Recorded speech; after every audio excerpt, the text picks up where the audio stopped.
အားလုံးပဲမင်္ဂလာပါဆက်ဆက် sharing corner ကနေပြီးတော့ပြန်လဲကြိုဆိုလိုက်ပါတယ်ဒီနေ့မှာတော့ family creation ကိုစပွဲပုံစံလေးဆက်ပြပေးမှာပဲဖြစ်ပါတယ်အခုဒီစပွဲရဲ့ဒီအပေါ်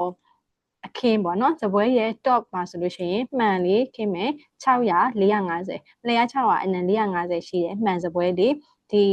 သူ့ရဲ့အမြင့်လေးရကြတော့သူ့ရဲ့ဒီစပွဲရဲ့ height လေးရကြတော့400ရှိမယ်ပေါ့နော်400ရှိမယ်အဲ့ဒီစပွဲပုံစံလေးကို family creation လုပ်ပြပေးမှာပဲဖြစ်ပါတယ်ပထမဆုံး repeat ကိုဖွင့်ထားပြီးတော့ခါကြတော့ family creation လုပ်မှာဖြစ်တဲ့အတွက် family ရဲ့အောက်မှာ new ကိုယူပေးပါမယ် new ကိုယူပေးပြီးသွားပြီဆိုလို့ရှိရင် template file ရွေးပေးရမယ် template file ရွေးပေးဖို့ရအတွက် data C program data Autodesk RVD 2019 family template အထက်မှာ English Imperial ရဲ့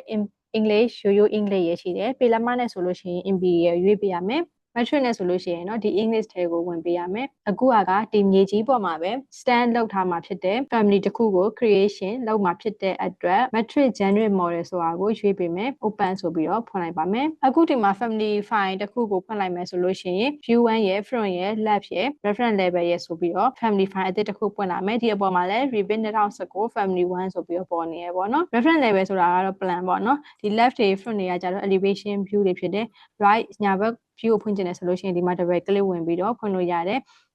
အဘက်ကိုဖွင့်ချင်တယ်ဆိုလို့ရှိရင်လည်းဒီမှာ double click ဝင်ပြီးတော့ဖွင့်လို့ရတယ်အခုကိုကမလို့တဲ့ view တွေကိုပိတ်ထားရမယ်ဆိုလို့ရှိရင်လည်းပိတ်ထားလို့ရတယ်အခုလောလောဆယ် reference level ထဲမှာဒီမှန်အခင်းလေးဆွဲပါမယ်အလျား600အနံ450ရှိမယ် 3D model ကိုဆွဲမှာဖြစ်တဲ့အတွက်ဒီမှာ extrusion ရှိတယ် blend revolve sweep subblend void form ဆိုတာရှိတယ်အဲ့ဒီထဲမှာ extrusion နဲ့ဆွဲမယ်ပေါ့နော် extrusion လုပ်ဖို့ရအတွက်ပထမဆုံး reference line လေးတွေကိုအရင်ရိုက်ပေးထားမယ်ဒီ create ရဲ့အောက်မှာ reference line ဆိုတာရှိတယ်ဒီ reference line ကိုတစ်ချက်နှိပ်မယ်ပြီးရင် offset ရိုက်မယ်ပေါ့နော်600 450ဖြစ်တဲ့အတွက်ဒီ horizontal length ကိုတစ်ဖက်ကို300စီ offset ရိုက်မယ်ဒီနေရာမှာ offset distance ကို300 enter ဆိုပြီးတော့ပေးမယ်300 enter ပေးပြီးသွားပြီဆိုလို့ရှိရင် pick line ဆိုတာလေးကိုနှိပ်မယ်နှိပ်ပြီးသွားရင်ဒီညာဘက်မှာတစ်ချက်နှိပ်မယ် reference line လေးရဲ့ဘယ်ဘက်လေးမှာတစ်ချက်ရိုက်မယ်ဒါကတော့600ပေါ့နော်ဒီ center line ရဲ့ဟိုဘက်ကိုဒီဘက်ကို300စီဆိုတော့600 width ကကြတော့450ဆိုတော့225ပေါ့နော်တစ်ဖက်ကို225ရိုက်ပါမယ် offset distance ကို225လို့ရိုက်ထည့်မယ်ပြီးရင်ဒီအပေါ်မှာ225အောက်ဘက်မှာ225အခုဒီမှာ reference line လေးoffset ရိုက်ပြီးသွားပြီဆိုလို့ရှိရင်เนาะ create ထဲမှာသွားပြီးတော့ extrusion လုပ်ရမယ် extrusion ဆိုတာလေးကိုနှိပ်မယ်နှိပ်ပြီးသွားပြီဆိုလို့ရှိရင် rectangle လေးတစ်ခုဆွဲမယ် rectangle လေးကိုဆွဲထားတဲ့ reference line point ကနေ first point ကလေး second point ကလေးနဲ့ဆွဲမယ်ဆွဲပြီးသွားပြီဆိုလို့ရှိရင်ဒီ property ဆိုတဲ့ဘောက်ထဲမှာ extrusion စမဲ့နေရာကဘယ်လောက်လဲဆုံးမဲ့နေရာဘယ်လောက်လဲဆိုတာသတ်မှတ်ပေးရမယ်ပေါ့နော် extrusion စမဲ့နေရာကို0လို့ပဲပြောမယ် extrusion end ဖြစ်သွားမယ်နေရာကိုဒီအထူပေါ့နော်ဒီမှန်ချက်လေးရဲ့အထူကို20မီလီမီတာလောက်ထားလိုက်မယ်20 enter ဆိုပြီးတော့ရိုက်ထည့်လိုက်မယ်ပြီးရင်အမှန်ချက်လေးနှိပ်လိုက်မယ်ပေါ့နော် extrusion start 0ပေးမယ် extrusion end ကို20ပေးမယ်အမှန်ချက်နှိပ်လိုက်မယ်ပြီးရင် view 1ထဲမှာတစ်ချက်သွားကြည့်မယ် view 1ထဲမှာကိုယ့်ရဲ့ပုံလေးကတန်းပြီးပေါ်မနေဘူးဆိုလို့ရှိရင်เนาะ ZA လေးကိုတစ်ချက်နှိပ်ပေးမယ် zoom off ပေါ့နော်အခုဒီမှာဆိုလို့ရှိရင်20မီလီမီတာအထူရှိနေတယ်စပွဲရဲ့အခင်းပြားလေးရသွားပြီပေါ့နော်ဒီအခင်းပြားကဒီ ground level မှာ base level မှာကတ်နေရမှာမဟုတ်ဘူးအပေါ်မှာတင်ပေးရမယ်ပေါ့နော်အပေါ်မှာတင်ပေးရမယ်ဆိုလို့ရှိရင် left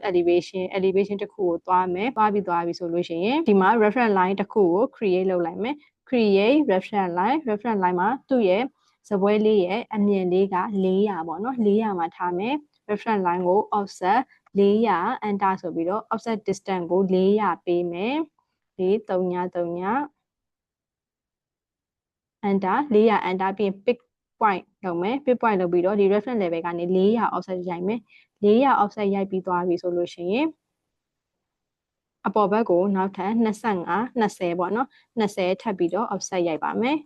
20 enter ဆိုပြီးတော့အပေါ်မှာ offset 20ထပ်ရိုက်မယ် modify ကိုဝင်ထားမယ်ဒီဟာလေးကို move ရွှေ့လိုက်လည်းရတယ်ဒါမှမဟုတ်လို့ရှိရင်ဒီမြားလေးပေါ်နေတာလေးကိုဆွဲပြီးတော့ sand ထုတ်လိုက်လို့လည်းရတယ်ပေါ့နော်ဒီလိုမျိုးဆွဲပြီးတော့ကိုလိုချင်တဲ့ level မှာသွားထားလိုက်လို့ရတယ်ဒါဆိုလို့ရှိရင်သူ့ရဲ့ level ပြောင်းသွားပြီစတဲ့ level 400ဆုံးတဲ့ level 420ပေါ့နော်ဒီမှာဆိုရင်တစ်ချက်ကြည့်မယ်420အောက် level က400အပေါ် level က420ဒီလိုမျိုးမရွှေ့ပဲနဲ့လေဒီမှာသွားပြီးတော့လာပြီးတော့ changes လုပ်လို့ရတယ်အခုဒီမှာ450 enter လို့လုပ်လိုက်မယ်ဆိုလို့ရှိရင်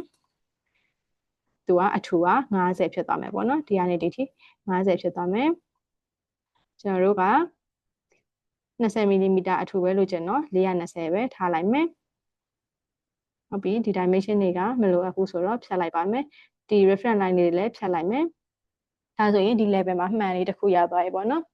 ဒီ level မှာမှန်တစ်ခုရသွားပြီဆိုလို့ရှိရင်စပွဲရဲ့ခြေထောက်ဆွဲပါမယ်စပွဲရဲ့ရှေ့ထောက်ကိုလည်းအခုဒီ left elevation ထဲမှာပဲဝင်ထားမယ်ဝင်ထားပြီး create ကိုသွားမယ် create သွားပြီးသွားရေးဒီမှာ sweep ပတ်မယ်ပေါ့နော်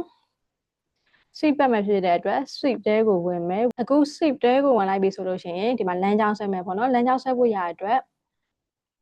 reference line လေးကိုအရင်ရိုက်မယ် create ထဲမှာပဲ reference line ဆိုတာကိုသွားမယ်သွားပြီးသွားရေးဆိုလို့ရှိရင် offset 200ရိုက်မယ်200 offset distance 200 enter ဆိုပြီးတော့ပေးမယ်ပြီးသွားရင်ဒီ line ကနေပြီးတော့ pick point ပေါ့နော် pick line ကောက်မယ်ကောက်ပြီးသွားရင်ဘယ်ဘက်ကို200ညာဘက်ကို200ဒီ line စီလောက်ထားမယ်ရိုက်ထားမယ်ပေါ့နော် offset ရိုက်ထားပြီးသွားပြီဆိုလို့ရှိရင်ဒီဟာလေးကဒီကနေပြီးတော့ GT က400အပေါ်ကနေပြီးတော့ဒီအောက်ထီကိုက400ပေါ့နော်400ပတ်လဲ rectangle လေးဆွဲပါမယ်400ပတ်လဲ rectangle လေးဆွဲမယ်လမ်းကြောင်းပေါ့နော် sweep ပတ်ဖို့ရလမ်းကြောင်းလေးဆွဲပါမယ် sketch pad ထဲကိုဝင်မယ် sketch pad ထဲကိုဝင်ပြီးသွားလို့ရှိရင်ဒီမှာ rectangle ဆိုတာလေးကိုနှိပ်မယ်နှိပ်ပြီးသွားရင် first point ကလေး second point ကလေးနဲ့ rectangle လေးတစ်ခုရသွားမယ်ရသွားပြီဆိုလို့ရှိရင်အဝိုင်လေးတွေဆွဲအောင်မယ်ပေါ့နော်အဝိုင်လေးတွေဆွဲဖို့ရအတွက်ဒီမှာ set at radius ဆိုတာလေးကိုနှိပ်မယ်နှိပ်ပြီးသွားလို့ရှိရင်ဒီ90လောက်ပေါ့နော်ဒီအပေါ်ကနေ90လောက်မှာ first point ကလေးပေးမယ်ပြီးရင်ဒီဘက်မှာလည်း second point ကလစ်ပေးပြီးတော့အဝိုင်လေးတစ်ခုဆွဲမယ်ဆွဲပြီးသွားရင်ဒီအဝိုင်လေးကို mirror ခောက်မယ်ဆက်လက်ပေးမယ်ဒီအပေါ်က modify ဆိုတဲ့အကွက်ထဲမှာ mirror draw axis ဆိုတာရှိတယ် mirror pick axis ဆိုတာရှိတယ် mirror pick axis ကိုရွေးမယ်ရွေးပြီးသွားလို့ရှိရင်ဒီ axis လေးကိုဆက်လက်ပေးလိုက်မယ်ဒါဆိုရင် mirror ခောက်ပြီးသွားပြီပေါ့နော် mirror ခောက်ပြီးသွားလို့ရှိရင်ဒီဟာလေးကိုနှစ်ခုကိုဆက်လက်ပေးမယ်ဆက်လက်ပေးဖို့ရတဲ့ control လေးကိုနှိပ်ပြီးတော့ control နဲ့ click ပေးလိုက်လို့ရှိရင် selection ဖြစ်မယ်ပေါ့နော်အတူကမှာဆိုလို့ရှိရင်တော့ x click second click ဆိုပြီးတော့ like ကောက်လိုက်လို့ရတယ်ဒီမှာကျတော့ control နှိပ်ပြီးတော့ click ပေးမယ်ပြီးသွားလို့ရှိရင် mirror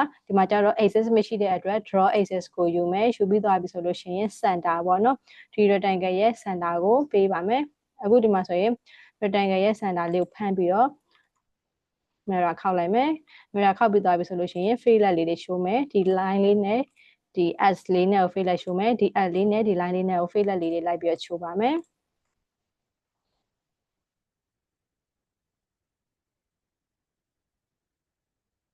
ဒီမှာဆိုရင်လမ်းကြောင်းလေးဆွဲပြီးသွားပြီပေါ့နော် sweep ပတ်ဖို့ရအတွက်လမ်းကြောင်းလေးဆွဲပြီးသွားပြီဆိုလို့ရှိရင်အမှတ်ချက်လေးပေးလိုက်မယ်ပြီးရင် profile လေးဆွဲမယ် profile ဆွဲဖို့ရအတွက်ဒီမှာ edit profile ဆိုတာကိုသွားမယ် edit profile ကိုဆွဲတဲ့အခါမှာကျွန်တော်တို့ကဒီ face မှာဆွဲလို့မရအောင်ဘာလို့လဲဆိုတော့ဒီမှာကလမ်းကြောင်းဆွဲပြီးလို့ရှိရင်လမ်းကြောင်းနဲ့ perpendicular ဖြစ်တဲ့နေရာမှာပဲသူက profile ကိုဆွဲလို့ရမယ်ပေါ့နော်အခုဒီမှာဝင်ထားတာကကြတော့ left ပေါ့နော်ဒီဘက်မှာဝင်ထားတယ် left view ကိုဝင်ထားတယ်ဆိုတော့ left view နဲ့ perpendicular ဖြစ်တာက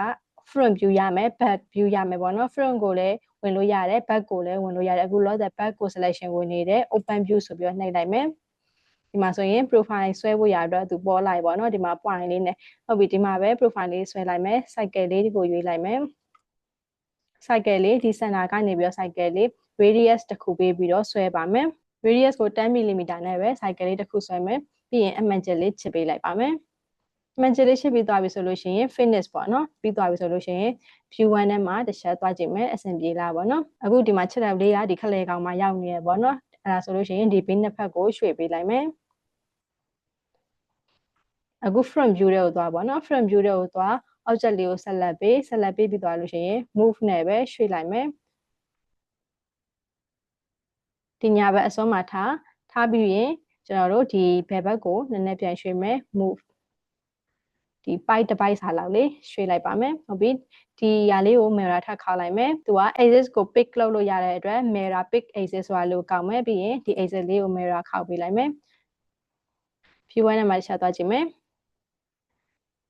ဒါဆိုရင်ဒီစပွဲပုံစံလေးရသွားပြီပေါ့နော်အခုဒီ reference line တွေကိုကြည့်ရတာရှုပ်နေရဆိုလို့ရှိရင် reference line တွေမလိုတဲ့ line တွေကိုဖြတ်ပလိုက်လို့ရတယ်အခုဒီဘက်မှာဆွဲထားတဲ့ reference line တွေ select ပေးပြီးတော့ဖြတ်လိုက်လို့ရတယ်ပြီးရင် top မှာပေးထားတဲ့ reference line တွေကိုဖြတ်လိုက်လို့ရပါတယ် ပြီးရင် material assign လုပ်ပေးမယ် material assign လုပ်ဖို့ရအတွက်ဒီ property ရဲ့အထက်ထဲမှာ family type ဆိုတာရှိတယ်အဲ့ထဲကိုသွားမယ်သွားပြီးရင်ဒီအောက်မှာ new parameter ကိုဆိုတာကိုတစ်ချက်နှိပ်မယ် material ကဒီမှာဆို2မျိုး create လုပ်ပေးမယ်ဒီအပေါ်မှာမှန်ပေါ့နော်မှန်အခင်းရဲ့အောက်က frame လေးရကြတော့ steel ဒါမှမဟုတ်လို့ရှိရင် aluminum metal တစ်ခုခုထားပေးရမယ်ပေါ့နော်ဒါဆိုရင်အပေါ်က glass ဖြစ်မယ် glass material ပေးမယ် type of parameter မှာ material ရွေးပေးမယ်ပြီးရင် okay ပေးမယ်နောက်တစ်ခုကဒီ new parameter ပဲသွားမယ် table ရဲ့ lash ပေါ့နော် table lash ရဲ့ material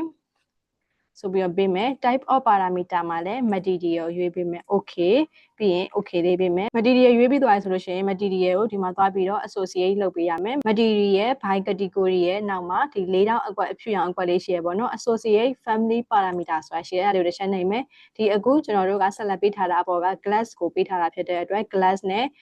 glass ကို select ပေး okay ပေးပြီးရင်ဒီအောက်ကခြေတောင်နှစ်ခုကို control လေးနှိပ်ပြီးတော့ select ပေးမယ်ပြီးရင်ဒီ material ရဲ့အနောက်ဆုံးမှာ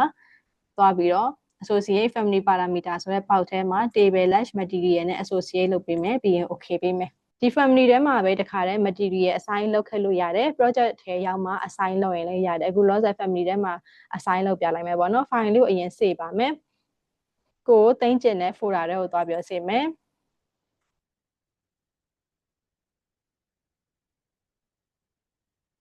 material assign လုပ်ဖို့ရအတွက်ဒီ property ပေါ့နော် property တွေက family type ထဲကိုပဲဝင်မယ်ဝင်ပြီးသွားပြီဆိုလို့ရှိရင်ဒီ class ရဲ့နောက်မှာ by category ရဲ့အနောက်မှာတစ်ချက်နှိပ်ပေးမယ်နှိပ်ပြီးသွားပြီဆိုလို့ရှိရင်မှန် glass ကိုရေးပေးမယ်ပေါ့နော်ဒီမှာ glass လို့ပဲရိုက်ထည့်လိုက်အောင်မယ်ဒီထဲမှာဆိုရင် glass နဲ့ပတ်သက်တာတွေကြာလာနိုင်မယ်ကိုကြိုက်တဲ့မှန်မျိုးစားကိုရွေးချယ်လို့ရတယ် double click နှိပ်ပြီးတော့ select ပေးမယ် table lash material အတွက်လည်းဒီ by category ရဲ့အနောက်မှာဒီအကွက်လေးရှိတယ်အဲ့ဒါလေးကိုနှိပ်လိုက်မယ်နှိပ်ပြီးသွားပြီဆိုလို့ရှိရင် material ရွေးပေးမယ်ဒီမှာ steel သုံးလို့ရတယ် aluminum သုံးလို့ရတယ် metal တစ်ခုခုကိုသုံးလို့ရတယ်ဒီအောက်မှာကျွန်တော် iron ဆိုတာလေးကိုရွေးလိုက်မယ်ပြီးရင် okay ပေးလိုက်မယ်ပေါ့နော်အခုဒီမှာမပေါ်လာသေးဘူးဆိုလို့ရှိရင်အောက်မှာ pixel style ဆိုတာတစ်ချက်နှိပ်မယ် realistic ကနေပြီးဝင်ကြည့်မယ်ပေါ့နော်အဆင်ပြေလားဆိုတော့တစ်ချက်ဝင်ကြည့်ပေးမယ်ဟုတ်ပြီလိုချင်တဲ့ပုံစံရသွားပြီဆိုလို့ရှိရင် project ထဲကိုသွားမယ်ပေါ့နော် project ထဲကိုထည့်မယ်အခုဒီမှာကိုကပြန်ပြီးတော့ edit လုပ်ရှင်သေးတယ်ဆိုလို့ရှိရင် edit လို့တို့လုပ်လို့ရတယ်ဒီ suite ပတ်ထားတာကို edit လုပ်ရှင်တယ်ဆိုလို့ရှိရင်လည်း edit suite ဆိုပြီးတော့သွားပြီးတော့ profile ကို edit လုပ်မှာလား pack ကို edit လုပ်မှာလားဒါကိုကြိုက်တယ်လို့လုပ်လို့ရတယ်ပေါ့နော်အခုလို့ဆိုကျွန်တော်ဒီတိုင်းပဲထားလိုက်မယ် save လိုက်မယ် project file တစ်ခုဖွင့်မယ် project file တစ်ခုက file open ဆိုပြီးတော့သွားမယ် project file ကိုဖွင့်မှာဖြစ်တဲ့အတွက် .rvt ဆိုတာလေးကိုရွေးပြီးတော့ဖွင့်ပါမယ် open ဆိုတာနှိပ်မယ်ဒီ project ထဲမှာဆိုရင်ကိုမမြင်ချင်တဲ့ဟာလေးတွေကိုဆက်လက်ပြီးမျက်မှန်လေးကနေပြီးတော့ hide element လောက်လိုက်မယ်အခုဒီထဲမှာဆိုလို့ရှိရင်နေရာနေဆွဲထားရှိတယ်ပေါ့နော်ကိုက project ထဲကိုဒီစပွဲလေးလာထည့်မယ်ဆိုလို့ရှိရင်ဒီစပွဲရှိတဲ့နေရာကိုသွားပြီးဆိုလို့ရှိရင် file ကိုနောက်ဆုံး save လုပ်ထားတယ်ဆိုလို့ရှိရင် log into project ဆိုတာကိုနှိပ်မယ်log into project ဆိုလို့ရှိရင်သူက project ထဲကိုရလာလိမ့်မယ်ကိုကဒါ generate ကိုရွေးထားတယ် wall mounted တွေ ceiling mounted တွေမဟုတ်တဲ့အတွက်သူက wall တွေ ceiling တွေမှာသွားပြီးတော့ကတ်မှာမဟုတ်ဘူးဒီမြေကြီးပေါ်မှာဓာတ်ရိုက်ချလိုက်လို့ရတယ်ပေါ့နော်ဒီလေးကတော့စပွဲပုံလေးကို family creation လောက်တာပဲဖြစ်ပါတယ်အခုဒီဗီဒီယိုလေးကြည့်သွားပြီဆိုလို့ရှိရင်ကိုက furniture လေးတွေစပွဲလေးတွေကလထိုင်လေးတွေကတင်လေးတွေပေါ့နော် family creation ကိုလောက်တတ်သွားမှာဖြစ်ပါတယ်အားလုံးပဲနောက်ထပ်ဗီဒီယိုမှာတွေ့ကြပါမယ်ရှင်